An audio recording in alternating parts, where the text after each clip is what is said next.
Disadvantages of internal check.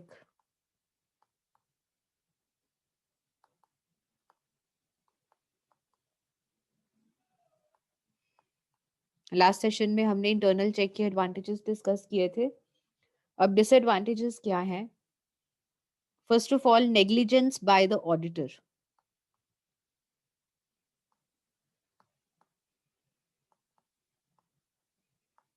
Auditor जो है वो लापरवाह हो जाता है इंटरनल चेक सिस्टम के चलते. जो ऑडिटर है वो लापरवाह हो जाता है.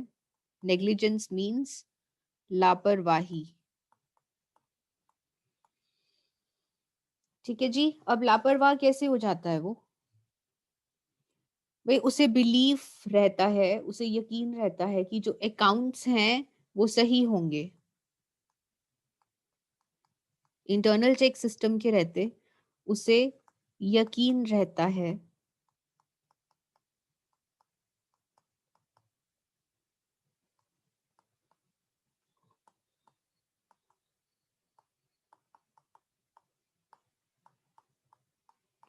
अकाउंट्स जो हैं वो सही होंगे.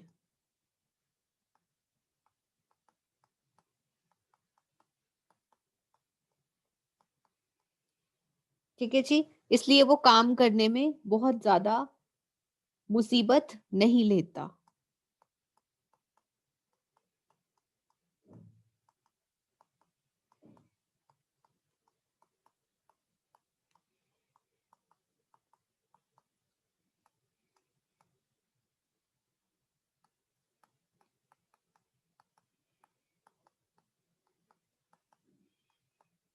जिस वजह से वो लापरवाही कर बैठता है और कहीं ना कहीं उससे गलती के चांसेस जो हैं वो बढ़ जाते हैं. Second is negligence by employer. Negligence by employer. जिस ऑर्गेनाइजेशन का जिस ऑर्गेनाइजेशन के इंटरनल चेक की हम बात कर रहे हैं, उस ऑर्गेनाइजेशन का जो एम्प्लॉयर होता है, मालिक होता है, वो भी लापरवाह हो जाता है. अब वो लापरवाह क्यों हो जाता है? क्योंकि उसे भी यही यकीन है कि इंटरनल चेक सिस्टम की वजह से जो अकाउंट्स हैं उसमें फ्रॉड्स एंड एरर्स नहीं होंगे, जिस वजह से वो ज्यादा चेक नहीं रखता और गलतियां हो जाती हैं. ठीक है जी.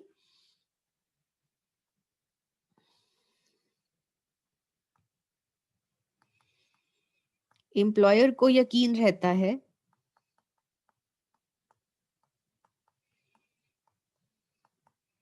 कि जो अकाउंट्स डिपार्टमेंट है अपना काम सही दिशा में कर रहा है.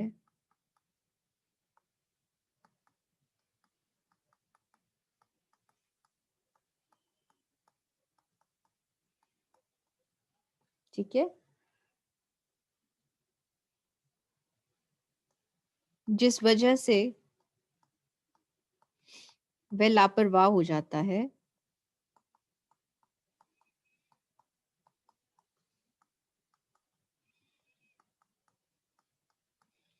और इस वजह से जो फ्रॉड्स एंड एरर्स की जो संभावना है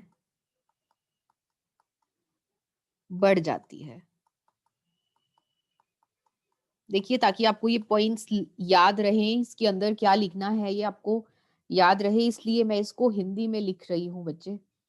ओनली फॉर योर कन्वीनियंस. वरना इतने बड़े बड़े सेंटेंसेस हिंदी में लिखने का मुझे कोई शौक नहीं है. मैं ऐसा भी कर सकती हूँ कि एक पॉइंट लिखूं नेग्लिजेंस बाय ऑडिटर, उसको हल्का सा एक्सप्लेन करूं एंड देन मूव अहेड. लेकिन मैं ऐसा नहीं कर रही, ताकि आप अगर बाद में ये वीडियोस देखें या फिर नोट्स देखें तो आपको ये जो पॉइंट्स हैं वो इस तरीके से याद आ जाए कि इस पॉइंट के अंदर हमने ये पढ़ा था. Third point here is groupism.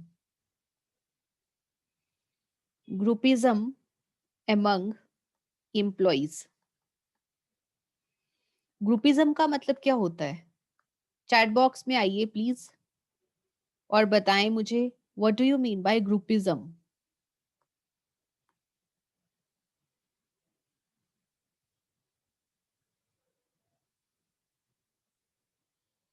Groupism का मतलब होता है बच्चे गुटबंदी। एग्जैक्टली ऋषभ, सही कह रहे हैं आप। टू मेक ग्रुप्स, ग्रुप्स बनाना या फिर गुटबंदी। अब देखिए इंटरनल चेक सिस्टम में क्या रहता है।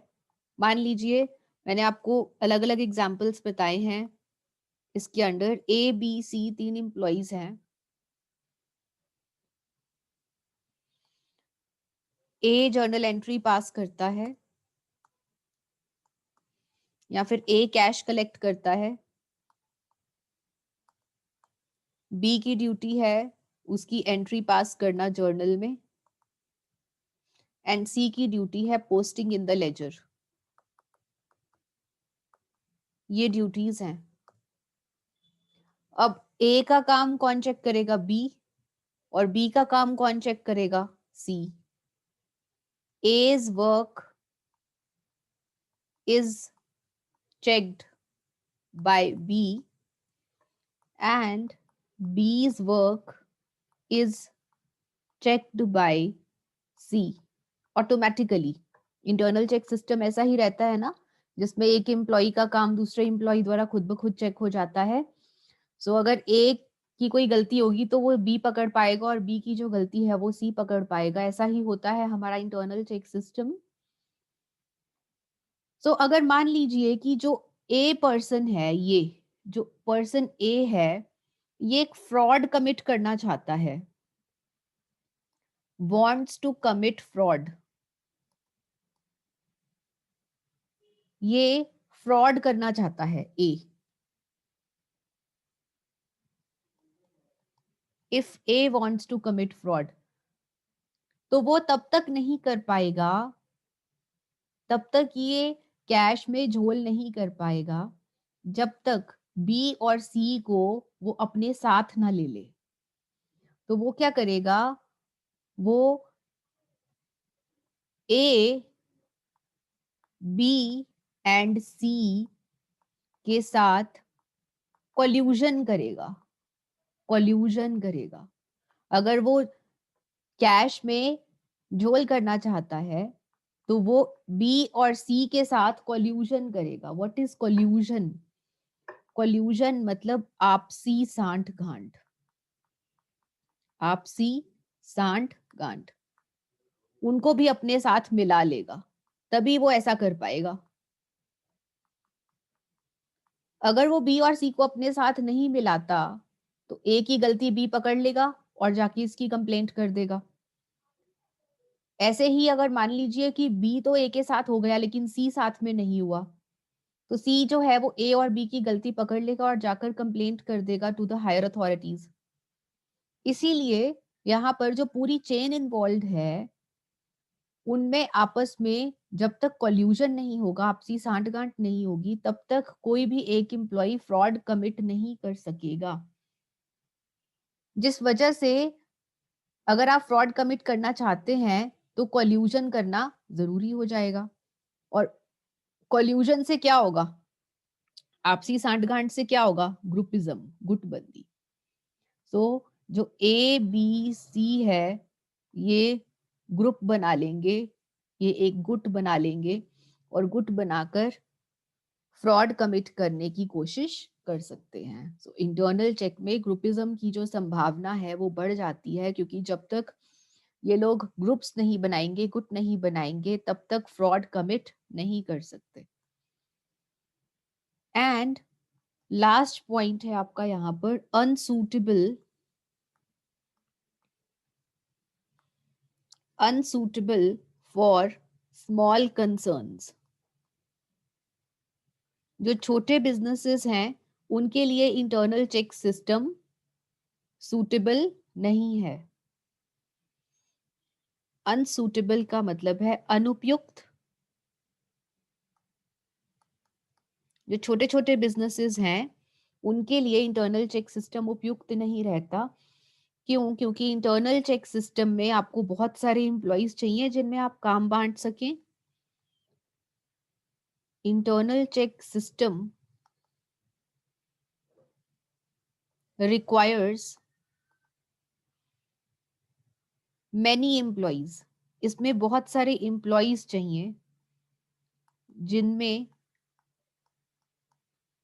काम डिवाइड किया जा सके।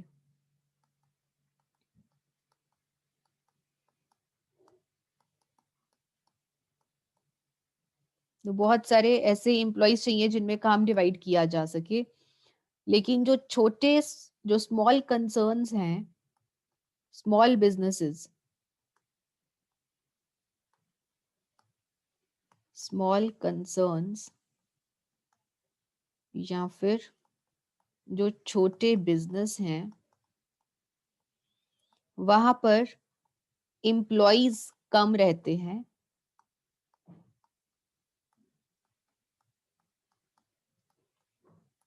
मान लीजिए एक या दो एम्प्लॉयज ही हैं, तो वो एक या दो एम्प्लॉयज ही उस सारे बिजनेस का काम देख रहे हैं, तो वहां पर सारे दो एम्प्लॉयज में इतने सारे काम डिवाइड करना मुश्किल है। इंटरनल चेक सिस्टम ऐसे कंसर्न्स में लागू नहीं किया जा सकता क्योंकि एम्प्लॉयज कम रहते हैं यहाँ पर। सो मान लीजिए कि एक छोटी कंसर्न है, एक सोल प्रोप्राइटरशिप कंसर्न है, वहां पर सिर्फ दो ही कर्मचारी हैं, एक ए और एक बी। ए सारा सेल्स का काम देखता है और ये सारा अकाउंट्स का काम देखता है। तो यहाँ पर जो काम का विभाजन है वो सही तरीके से नहीं हो सकता क्योंकि यहाँ पर एम्प्लॉयज की कमी रहती है। और अगर आप इंटरनल चेक सिस्टम ऐसे स्मॉल ऑर्गेनाइजेशन में लगाना चाहते हैं तो आपको ज्यादा एम्प्लॉयज रखने पड़ेंगे, और अगर आप ज्यादा एम्प्लॉयज रखेंगे तो वो सोल प्रोप्राइटरशिप या फिर छोटे बिजनेस के लिए एक्सपेंसिव हो जाएगा, महंगा सिस्टम हो जाएगा। ओके जी, so this is all in disadvantages of internal check. सबसे पहले तो जो ऑडिटर है वो नेग्लिजेंट हो जाता है, सेकंड जो एम्प्लॉयर है वो नेग्लिजेंट हो जाता है, एम्प्लॉयज में गुटबंदी की जो संभावना है वो बढ़ जाती है अगर वो फ्रॉड्स कमिट करना चाहे, एंड स्मॉल ऑर्गेनाइजेशंस के लिए ये एक्सपेंसिव सिस्टम है। अब इंटरनल चेक में हम नेक्स्ट टॉपिक पर आते हैं कि इंटरनल चेक सिस्टम आप अलग अलग एरियाज में कैसे अप्लाई कर सकते हैं। देखिए आपके पास बहुत सारे एरियाज हैं जहां पर आप इंटरनल चेक सिस्टम अप्लाई कर सकते हैं। For example purchases, purchase return, sales, sales return, cash receipts, cash payments, stock, assets, ठीक है जी, stores,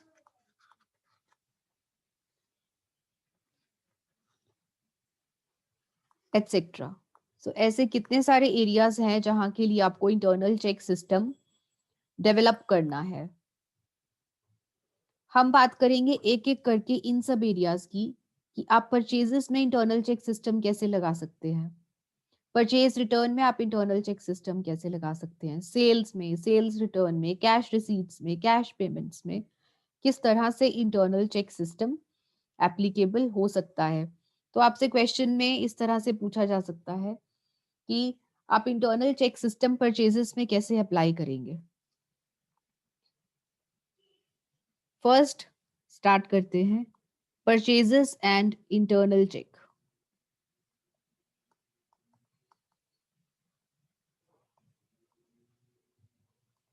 purchases and internal check क्या टेक्निक्स रहती हैं।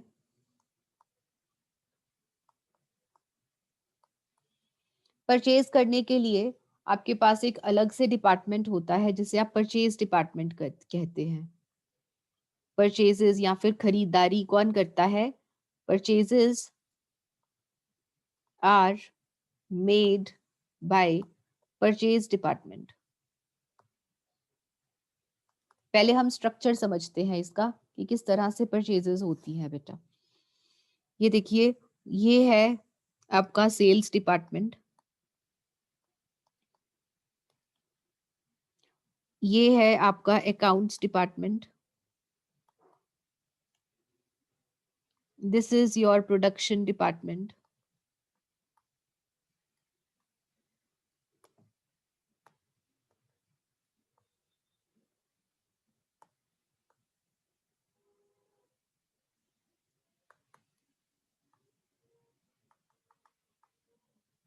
और ये है आपका परचेजेस डिपार्टमेंट।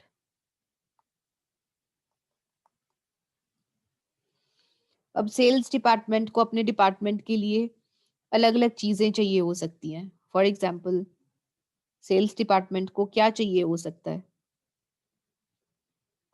स्टेशनरी, या फिर लैपटॉप्स,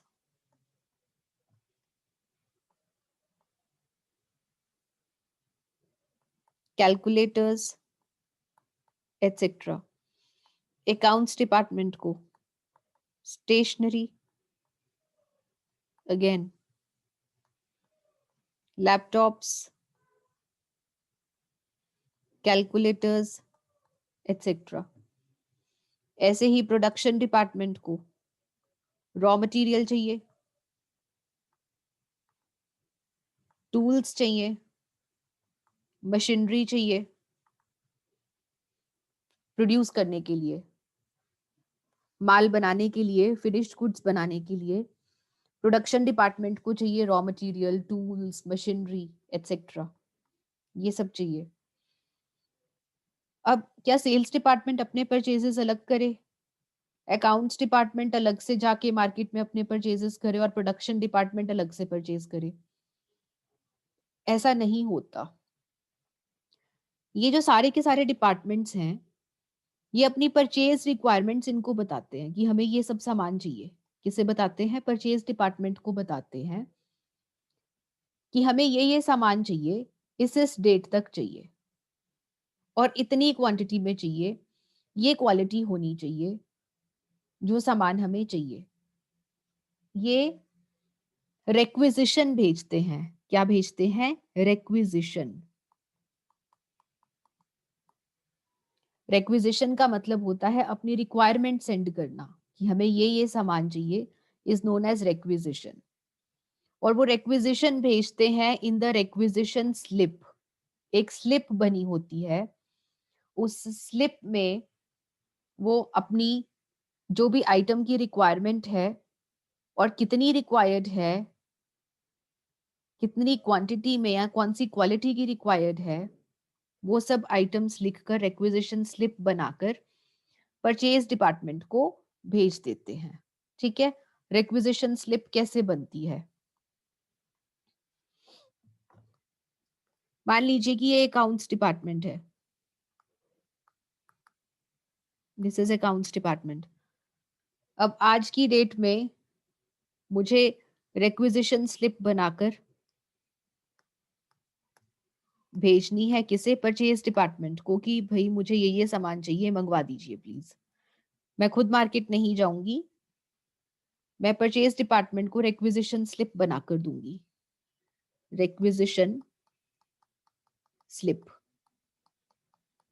रिक्विजिशन बना है रिक्वेस्ट से कि मैं रिक्वेस्ट करती हूँ कि मेरे बिहाफ पर ये सामान आप मुझे मंगवा दीजिए। यहां पर आ जाएगी date, date of the requisition slip.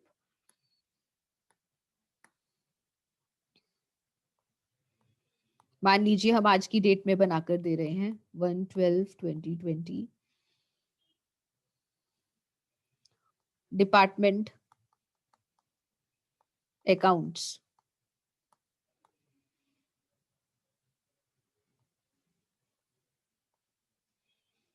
Serial number 1, item मुझे चाहिए पेन्स,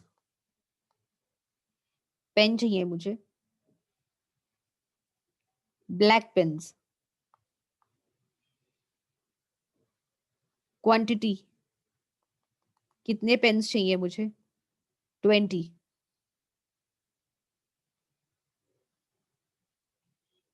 सेकंड, मुझे चाहिए A4 size ream, A4 size ream. Paper चाहिए मुझे A4 साइज पूरा बंडल, और ऐसे 2 रिम्स चाहिए मुझे।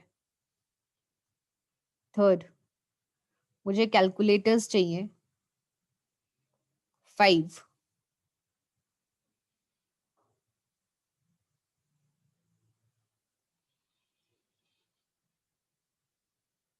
ठीक है जी। रिक्वायर्ड बाय, कब तक चाहिए मुझे? मुझे चाहिए 5/12 तक, 5/12 तक चाहिए। यहाँ पर परचेज डिपार्टमेंट का जो मैनेजर है, अकाउंट्स मैनेजर, ऑथराइज्ड पर्सन के साइन होने चाहिए। ऐसा नहीं है कि अकाउंट्स डिपार्टमेंट के किसी भी क्लर्क ने बना दिया और भेज दिया, ऐसा नहीं होता। जो क्लर्क है वो अकाउंट्स मैनेजर के यहाँ पर साइन करवाएगा। ठीक है जी, प्रॉपर ऑफिसर के यहाँ पर साइन होने चाहिए, अकाउंट्स मैनेजर यहाँ पे साइन करेगा। इस तरह से ये जो रिक्विजिशन स्लिप है जो कि अकाउंट्स डिपार्टमेंट की है, इस रिक्विजिशन स्लिप को भेज दिया जाएगा send to purchase department, purchase department के पास भेज दिया जाएगा। और इस रिक्विजिशन स्लिप के ऊपर बेस्ड जो परचेज डिपार्टमेंट है वो परचेज करेगा। ठीक है जी, स्ट्रक्चर समझ में आया आपको? सबसे पहले in the chat box please structure समझ में आया कि किस तरह से परचेजेस चलती हैं, कैसे होगा?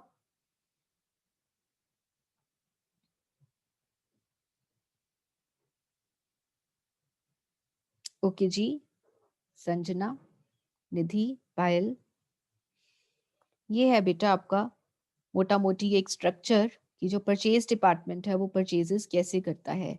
ये तो मैंने आपको एक अकाउंट्स डिपार्टमेंट का एग्जांपल दिया है ना।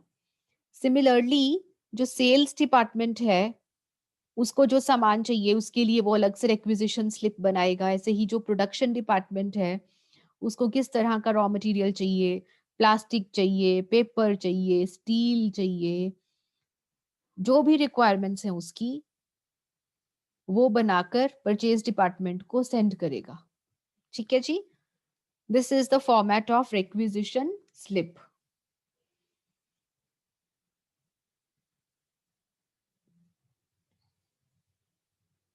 अब उसके बाद क्या होगा? This is known as estimation of demand. This is estimation of demand. Demand का अंदाजा, सबसे पहले परचेज डिपार्टमेंट जो है वो डिमांड का अंदाजा लेगा।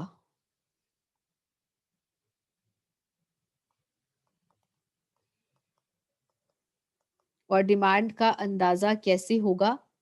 डिमांड का अंदाजा होगा जब हर डिपार्टमेंट अपनी अपनी रिक्विजिशन स्लिप जो है वो बनाकर परचेज डिपार्टमेंट को भेजेगा। तो जो परचेज डिपार्टमेंट है उसको डिमांड का अंदाजा हो जाएगा कि ये सामान मुझे मंगवाना है।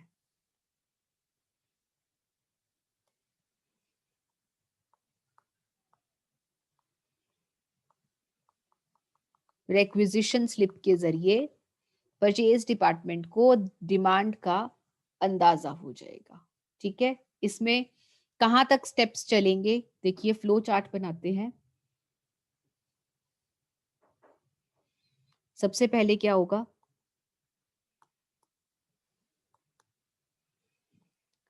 जितने भी ऑर्गेनाइजेशन के डिफरेंट डिपार्टमेंट्स हैं ये रिक्विजिशन स्लिप भेजेंगे। और किसे भेजेंगे रिक्विजिशन स्लिप? परचेज डिपार्टमेंट को।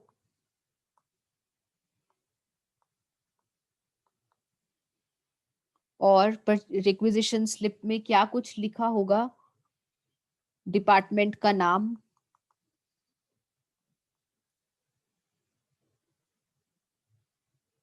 मटेरियल की क्वांटिटी,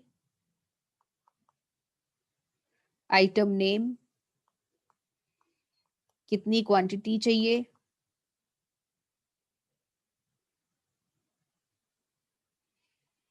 डिलीवरी डेट कब तक चाहिए, and signatures of department head, उस डिपार्टमेंट का जो मुखिया होगा उसके सिग्नेचर्स होंगे इस रिक्विजिशन स्लिप पर। ये परचेज डिपार्टमेंट के पास चली जाएगी और परचेज डिपार्टमेंट इसके बेस पर डिमांड का अंदाजा लगाएगा।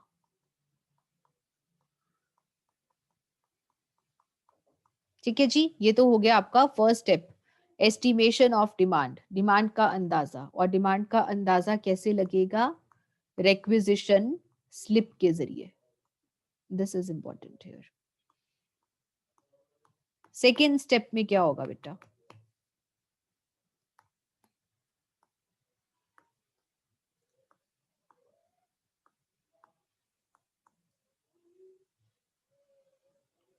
Step 2, trade inquiry.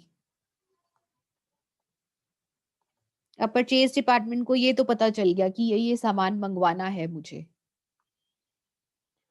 अब परचेज डिपार्टमेंट क्या करेगा? कोटेशंस कॉल करेगा।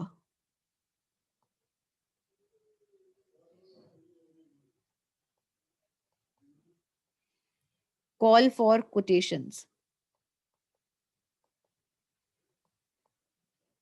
From suppliers. जो उस तरह के सामान के सप्लायर्स होंगे जो ऐसा सामान बनाकर बेचते हैं, परचेज डिपार्टमेंट उनसे कोटेशंस कॉल करेगा। अब कोटेशंस क्या होती हैं बच्चे? मान लीजिए आपको A4 साइज पेपर के रिम मंगवाने हैं, या फिर आपको मान लीजिए पेन्स मंगवाने हैं। परचेज डिपार्टमेंट है आप, और आपको पेन्स मंगवाने हैं। आपको पेन्स की ट्रेड इंक्वायरी करनी पड़ेगी, आपको छानबीन करनी पड़ेगी, पूछताछ करनी पड़ेगी कि कहाँ से आपको सस्ता पेन मिल सकता है। तो आप क्या करेंगे? आप कोटेशंस कॉल करेंगे। आप यहां पर मान लीजिए एक ABC 3 सप्लायर्स हैं। ये हैं सप्लायर्स, ये पेन सप्लाई करते हैं, सप्लायर्स ऑफ पेन्स हैं ये मार्केट में। आप इन्हें कहेंगे कि हमें कोटेशंस दीजिए कि आप कितने दाम पर पेन सेल कर सकते हैं। जो कोटेशंस हैं वो एक सील्ड पेपर में बनाई जाती हैं। मान लीजिए ए ने कोटेशन बनाई, यहां पर ए लिखेगा अपनी ऑर्गेनाइजेशन का नाम ए, और यहां पर आइटम का नेम जेल पेन, और प्राइस कि मैं प्रति जेल पेन 5 रुपए में देने के लिए तैयार हूं। इसको वो बंद करेगा और एक एनवेलप में डालकर आपको सेंड कर देगा। ऐसे ही बी करेगा। बी अपनी कोटेशन बनाएगा,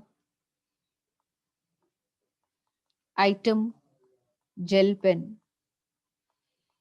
प्राइस इसने अपना लिख दिया ₹6। ऐसे ही जो सी है वो अपनी कोटेशन बनाएगा, आइटम जेल पेन, प्राइस ₹4। इस तरह से ये तीनों अपने अपनी जो कोटेशंस हैं इनको लिफाफे में बंद करके, जिसको आप एनवेलप कहते हैं, उस एनवेलप में बंद करके आपके एड्रेस पर पहुंचा देंगे। ठीक है जी, ये तीनों कोटेशंस अब परचेज डिपार्टमेंट में पहुंच चुकी हैं। अब परचेज डिपार्टमेंट में एक कमेटी बनाई जाएगी, 3 4 5 सदस्यों की एक कमेटी बनाई जाएगी। वो कमेटी इकट्ठी होकर इन कोटेशंस को खोलेगी, A B C तीनों की कोटेशंस को ओपन करेगी और देखेगी कि कौन सा प्राइस जो है वो सबसे अच्छा है। इसमें ये तो मैंने आपको सिर्फ एक बहुत ही लिमिटेड सा एग्जांपल बताया है बेटा, इसमें और चीजें भी होती हैं, जैसे कि शर्तें, कि किन शर्तों पर हम ये जो पेन्स हैं ये प्रोवाइड करेंगे, या फिर कोई और टर्म्स एंड कंडीशंस, वो सब इन कोटेशंस में मेंशन्ड होती हैं। इन कोटेशंस को वो कमेटी खोलेगी और जो जो भी टर्म्स एंड कंडीशंस या जो भी प्राइसेस सबसे फेवरेबल लगेंगे, वो कमेटी उस सप्लायर को अपना ऑर्डर प्लेस कर देगी। ठीक है जी। सो ट्रेड इंक्वायरी में क्या है कि जो परचेज डिपार्टमेंट है वो सप्लायर से कोटेशंस मंगवाता है। कॉल फॉर कोटेशंस मतलब कोटेशंस मंगवाना, कोटेशंस मंगवाना। किससे मंगवाना? उस आइटम के सप्लायर से कोटेशंस को मंगवाना। और फिर ये जो कमेटी है, ये जो बेस्ट प्राइस है, बताएं इसमें से आपको बेस्ट प्राइस कौन सा लग रहा है परचेज करने के लिए? जल्दी से बताएं in the chat box please. आप एक ही कोटेशन चूज करेंगे, आप परचेज डिपार्टमेंट में हैं। Roman C, good. Payal C, 121 Kalpana says C, very good. 106 Mohit C, okay जी। सो आपको ये जो प्राइस है ये सबसे फेवरेबल लगा, this is the favourable price. So आप इस कोटेशन को सिलेक्ट करेंगे, this quotation will be selected.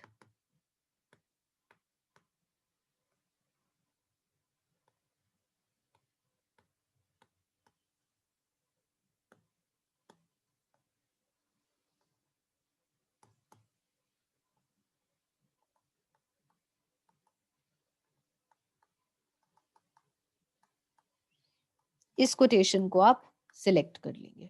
ठीक है जी। सो क्या है ट्रेड इंक्वायरी में?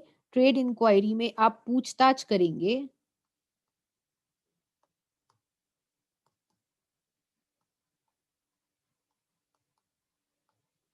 कि कहां से आपको जो सामान है वो सबसे कम दामों पर और अच्छी क्वालिटी का मिल सके। सो परचेज डिपार्टमेंट कोटेशंस मंगवाएगा फ्रॉम द सप्लायर्स, और जो सबसे फेवरेबल प्राइस या फिर शर्तें, टर्म्स, सबसे ज्यादा फेवरेबल प्राइस और फेवरेबल शर्तों पर जो सप्लायर आपको वो सामान प्रोवाइड करेगा, आप उस सप्लायर की कोटेशन को एक्सेप्ट कर लेंगे। This is the second step. ठीक है जी। बाकी हम करेंगे continue in the next session.